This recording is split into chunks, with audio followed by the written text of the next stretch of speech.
Hey, good evening. And my name is Wallace Gator Bradley, and I'm the president of United in Peace, Inc. And as always, those that don't know, let me bring you up to speed. Everyone know that this show is produced and presented and directed by none other than the chairman of United in Peace, Inc., someone that I've been blessed by God to love for over 37 years. That's my wife.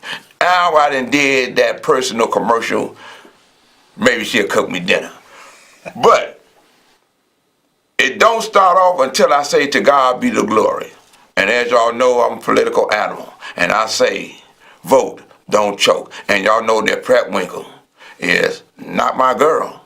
She's my candidate. And I know and I pray that she ought to become the mayor. But this evening, I got a young man that's a president. Yeah, y'all, he's a president, got the only black labor museum in the country. And President, Cook County Board President Pratt Winkle, let the world know. But I'm gonna let him tell you all that. Brother David, tell him who you be. Thank you very much. Thank you. My man, thanks for being there. Thank you for having me. And on the record, I just want to say, when I was a college student at Florida A&M University in Tallahassee, Florida, during the election with the Bush, when all that stuff was going on, we wanted to do a voters registration drive down there, a big one. I called you to ask you for some advice. You picked right up and gave me some sound advice, and you really helped us get our boots on the ground, you know. Right. And now, you know, and now look the rest is history. Now you're the president. Tell the man about your museum, why it's so important, especially during this month. Mm-hmm. So as you said, you know, I am president of the National A. Philip Randolph Pullman Porter Museum, the first and only black labor history museum in the world that exclusively tells the story of blacks and labor history. We're located in Pullman National Monument, which is Chicago's first national park, and in the Roseland community. And you know, we're about to celebrate our 24th anniversary this Sunday. Actually. Wow! So we're turning 24 on the 24th, and we're starting off with we're celebrating with our annual gala at the Parkway Ballroom. Is that the Warrior? Yeah, the 2019 Gentle Warrior Awards. Right. So you know, this is our annual event, and we're giving out Gentle Warrior Awards and Change Agent Awards. Right. So we're honoring Juliana Stratton, the Lieutenant Governor. That's right. We're honoring Jesse White, the Trailblazer. Right. We're honoring Bob Ryder, President of Chicago Federation. Right. President of Chicago Federation of Labor. We're honoring Joyce Chapman, a Community Change Agent. Mark Pullam, a Community Change Agent. And Detective Vivian Williams. Oh, Vivian, good. From 5th District. So we're excited about that. You know, I like the spirit of Vivian, and I hope she looked at as possibly becoming the next superintendent. Hey, I ain't trying to tell the person that I want to be mayor to pick her. I'm just saying, Vivian, put your resume in. But hey, man, the thing that I love about you, and I want the viewing audience to know, the listening audience to know, is that everybody scream about the millennials and how they want to become the next leaders and how they want to do this and how they want to do that. You ask the question of how can it be done and what can you do to help make it happen. After we have that conversation, you're going to make it do what it do. Let them know about the museum and the fact of A. Philip Randolph and how it's the only black labor movement museum in the country, right? Yeah, we're dedicated to America's first black labor union. You know, the Brotherhood of Sleeping Car Porters, dining car waiters, and maids. Right. So the misconception is that the only people that worked in the Pullman community who were black were Pullman porters. In fact, that's not true. You know, there were Pullman porters, there were dining car waiters, there were even black firemen. Right. Who loaded the coals into the trains. You know? So we've been telling that story once again for 24 years, and we tell that story because Asa Philip Randolph, you know, had a vision, and in 1925 that vision came to fruition with the founding date in August 28th of the first Black Labor Union. They had to travel all the way to Harlem, New York, at the Elks Lodge in order to do that, and hundreds of porters from all around the country met up there, and that was the first day, you know, that they became a union, and it took them 12 years to receive a charter under the American Federation of Labor. A. Philip Randolph, he was instrumental in the March on Washington when they allowed Martin Luther King to speak, right? Absolutely. Well, that was the second. That was the second? That was the second. Okay. They originally organized a March on Washington in 1941. Okay.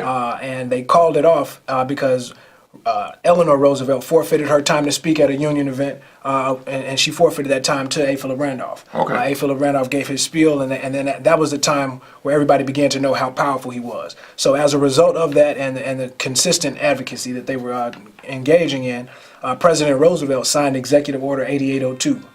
That executive order banned all discriminatory practices in the armed forces and work-related fields.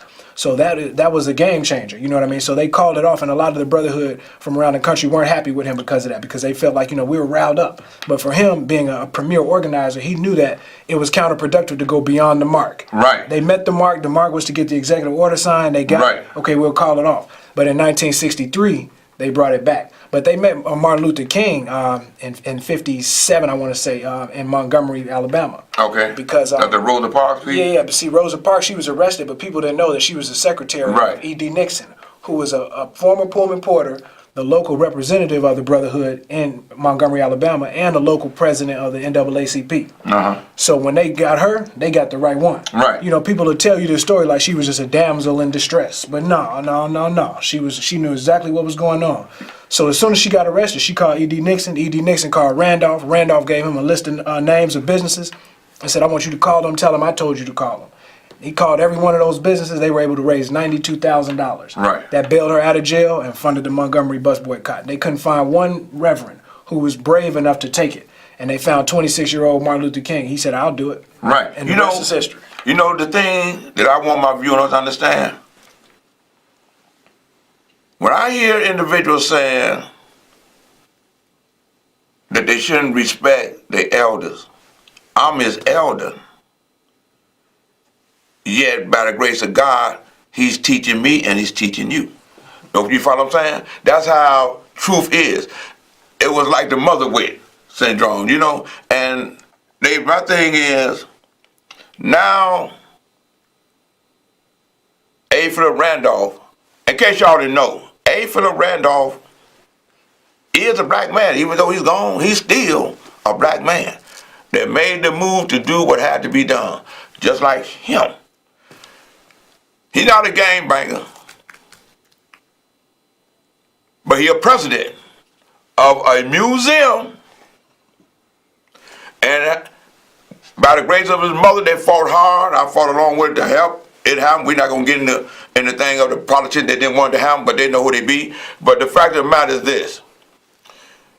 He was from the hip-hop community and came in with the idea of, what's that, museum? Museum 44, where hip-hop meets history. Right. We named it after the 44th president because we felt like this is the presidential lens. Right. We're going to create our own narrative. Right. We through with people telling us we're urban terrorists and we're this and that. We're through with that. Right. We're gonna tell you who we are. Right. And that vehicle is Museum 44. Museum 44, of which has hired to date 50-plus young youth in the Rosen area. Right. With our After School Matters program. Right. So we're very proud of that. Right. Now, but there are also urban terrorists out there. Yeah. And we all working together as black men and women. So individuals can know that all black men are not terrorists. That's right. But with technology being what it is, because we saw what y'all did when y'all realized that guy from Empire had to be lying because you use all that technology and all them cameras, y'all going to have to use that same technology and find individuals that shot that 1-year-old twice in the head. I ain't preaching, but I know I can. But that to say this right here.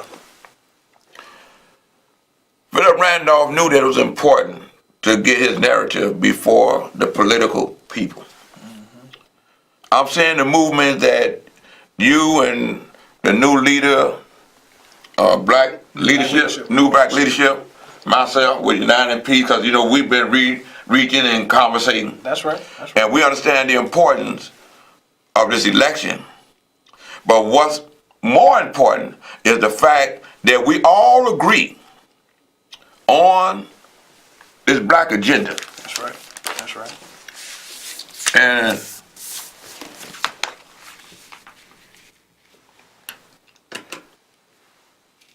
we want y'all to know that a black agenda do exist because every other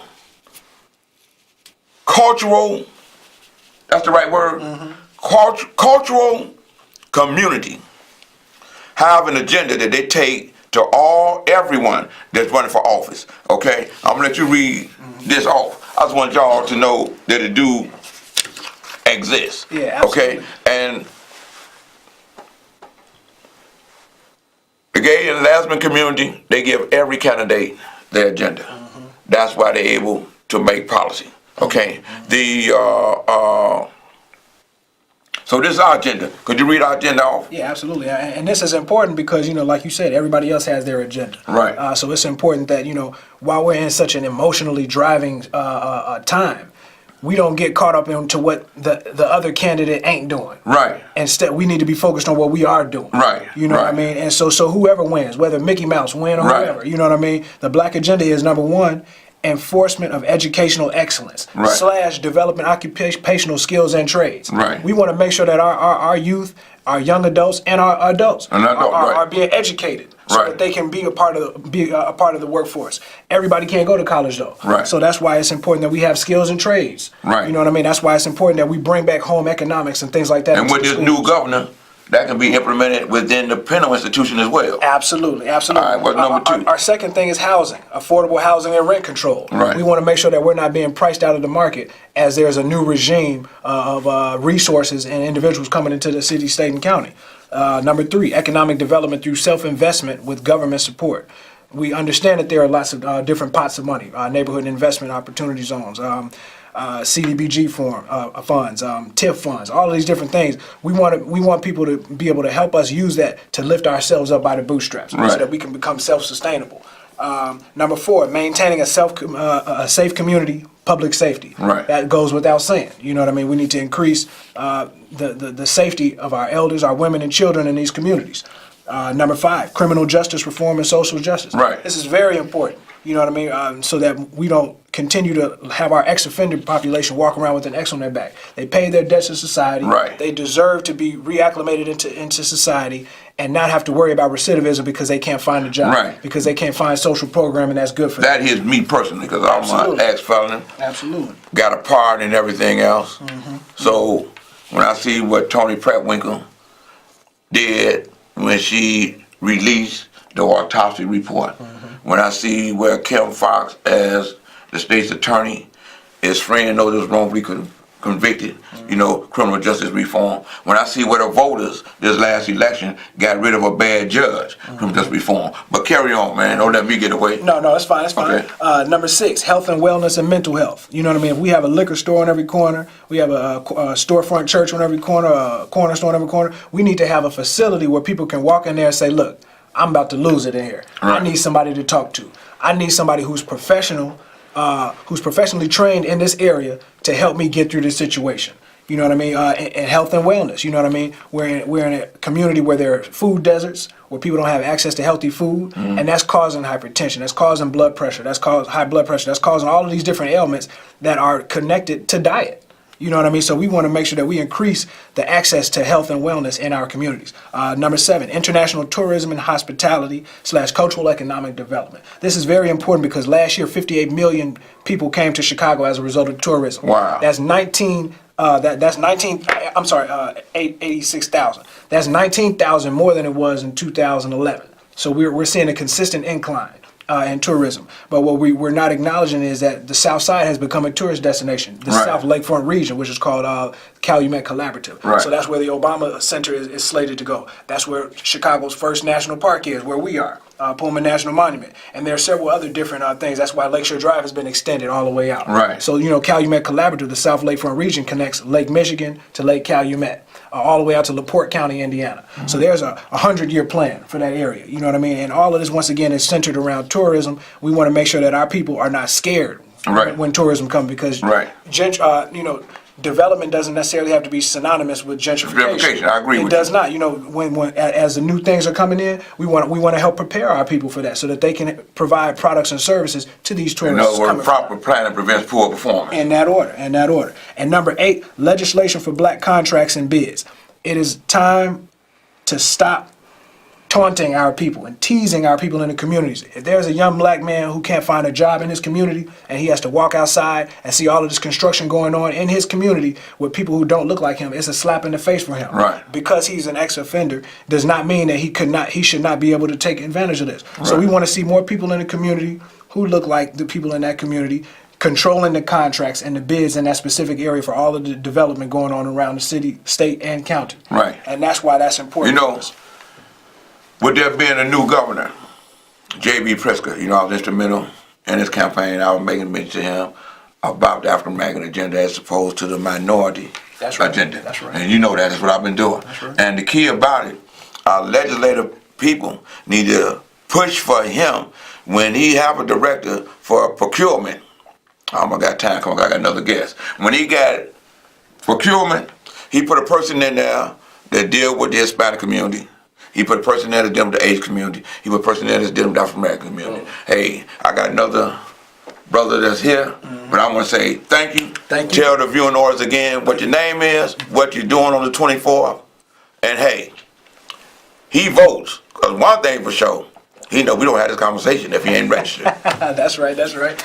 Once again, 24th. We're celebrating our 24th on the 24th. PullmanPorterMuseum.com. Go to our website and check everything out. Thank you so much for having me. Thank you, man. Hey, now y'all know how I am about these politics, man. Everybody talk about Mendoza, so I ain't gonna talk about him. I'm gonna let you read about it. But she has more problems than Tony Preckwinkle. Daley got more problems than Tony Preckwinkle. But the media seems to only talk about Tony Preckwinkle, not problems that the other candidates had. With that, I want to say I got another guest here. This is Brother K.G. Wilson.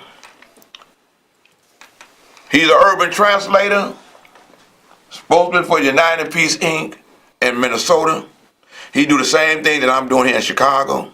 We have no problem with talking with law enforcement. We have no problem talking with elected officials. We have no problem with being about the policy. And he believes, like I believe, black lives really matter when someone else black kills somebody else that's black. But KG, tell them who you be and where you're from, because you're really from Chicago. Right. First, man, it's truly a blessing to be here on the show with you here. Watch the show all the time in Minneapolis. Right. But from here, born and raised here, I've been in Minneapolis since I think about 2000. And so I've been a national peace activist there for 16 years now. Right. This is my 16th year. And like you said, my mission is to stop the violence, man, stop the killing of our people, the onslaught of our people, the disrespect of our seniors, man, just bringing peace to the community. But the main focus in 3D has been the black on black violence. Right. So that's what's up there.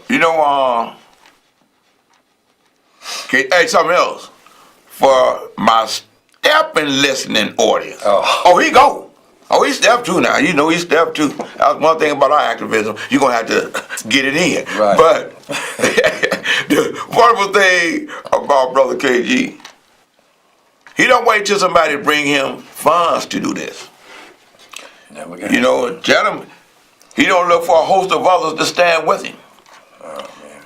He's spiritually strong. He know where there's one or two in his name, not a half a dozen. God is in the midst. But tell him how you stand out there. You go in the area where the violence is happening. You don't give no armchair analysis of what's happening in the community, man. Right, exactly. Like yourself, man, we come from this. You know what I'm saying? We understand the violence. I'm not finger pointing at nobody like I haven't been there. But when I do point at you, I'm telling you, man, that you're not right, and I'm saying you're not right because I remember not being right.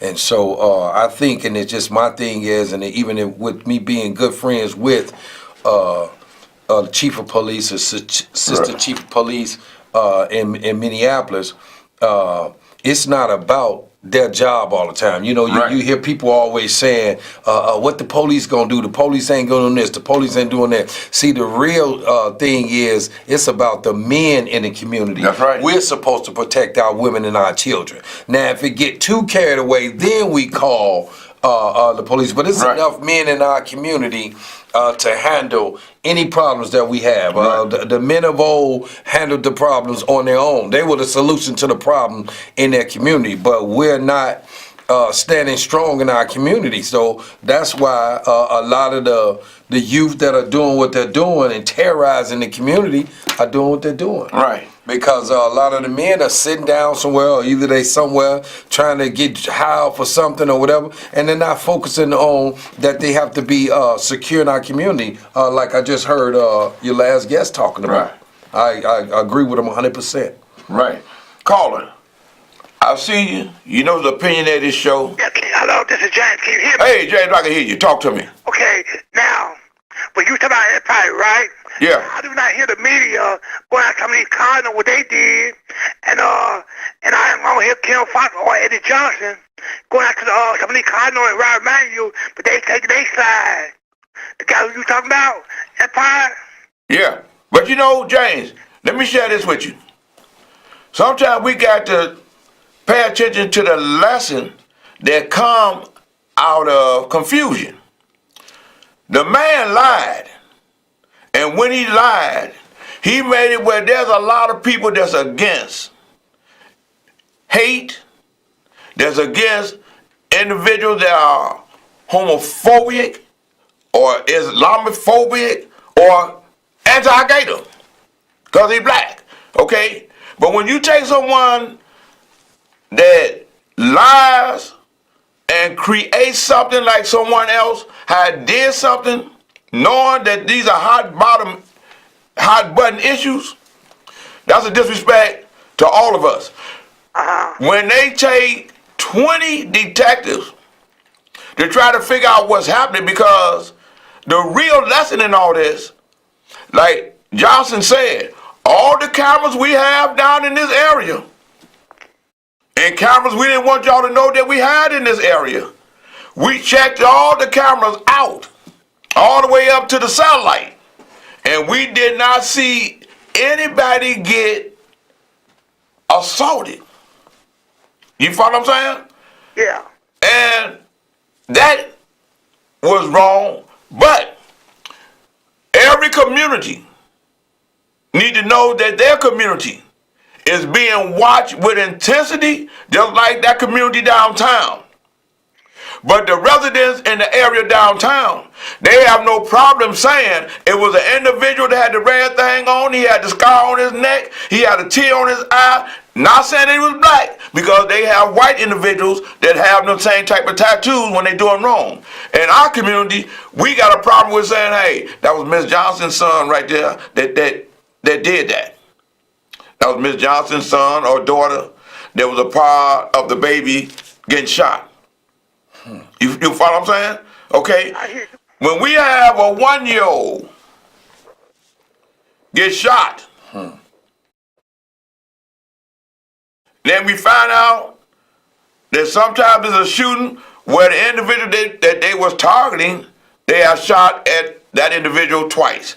So everybody know who's shooting at who. So if they apply that same pressure like them residents did in that community, then we be getting the resources that we need. So I'm just saying, the man lied. If he didn't lie, they were supposed to go with an individual that would assault someone and make it a hate crime. I think we need to push for a hate crime when a black is killing another black, because only you can do that if you hate someone. That's right. That's right. You follow what I'm saying, James? Right. I hear you. So, hey, James, on another note, I know you, my mellow. I know you may not tell who you vote for, but hey, let me give you a hint. Vote for Tony Prattwinkle. Don't choke, vote. You, my mellow. Okay, with that, it looks like we about to wrap it up. Hey, we might have to wrap it up. Okay. You know, I might get a little more time. Boy, to God be the glory, man. I'm so glad that I've been saved, man. Right. Man. One of the things that's key, I want to publicly give my condolences to you and your family, because I know that's why you in town, and I'm glad Thanks. while you was here, you reached out to Terry, let her know that we want to get together, because my mother gone, so I understand how you feeling. You know what I mean? So Yeah, man. with that, I want to probably let your family know that I give my condolences, and I was at a funeral today for another partner of mine. The boy, he's one of the fellas. The fellas used to go to Calumet. We was all fellas, and seeing a lot of friends, and I want to give my condolences, because I had other friends that have been they have left this earth because of senseless violence. So for everyone's family, I want to give condolences to everyone's family who had a victim that was killed because of senseless violence. And I want to thank God for allowing those to live who have been shot because of senseless violence. Caller, I see you. Could you please state your name and voice your opinion? Yeah, my name is Karen. I just wanted to say, I was calling about the Smollett thing, and I hope that he gets it to the max, because really what he did, that's not all about hate crime. It was about him hating himself and his own personal gain. Thank you. You see what I'm saying? But what really gets me is that, okay, to talk about a noose, like the superintendent said, so a black man to talk about a noose, how disrespectful. Right, come on. You see what I'm saying? You're right. And if and I'm tired of people talking about, oh, pray, we need an apology. No, that brother need to get locked up. Right. He needs somebody put a noose around his neck to see how that crap really feels. Right. That ain't nothing to be playing around with.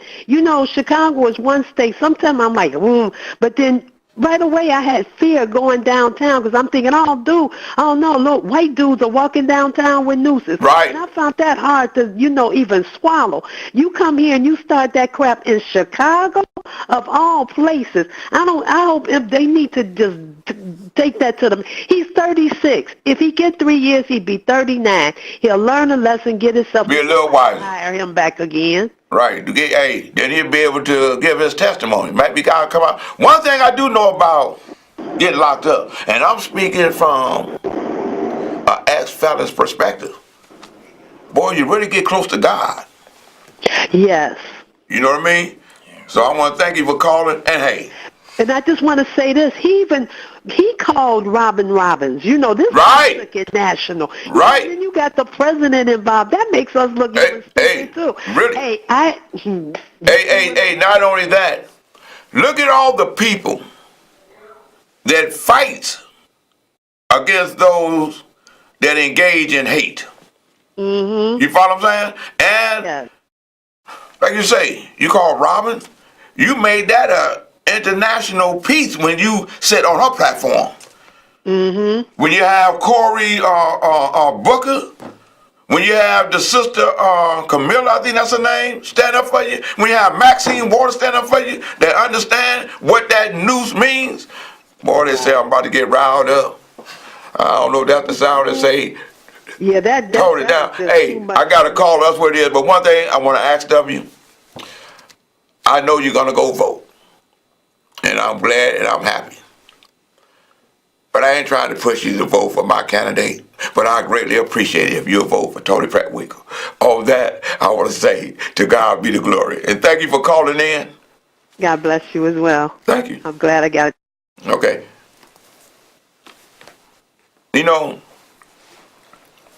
And I ain't gonna say you're adopted state, man. You've been there 16 years, man.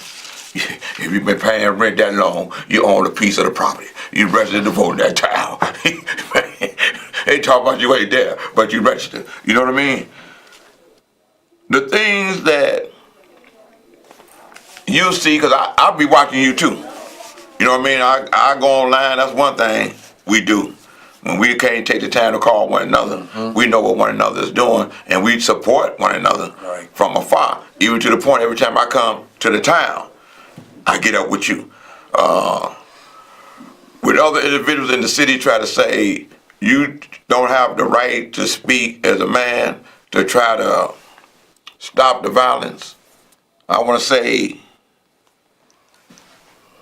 I know what you do. We in the show and tell business.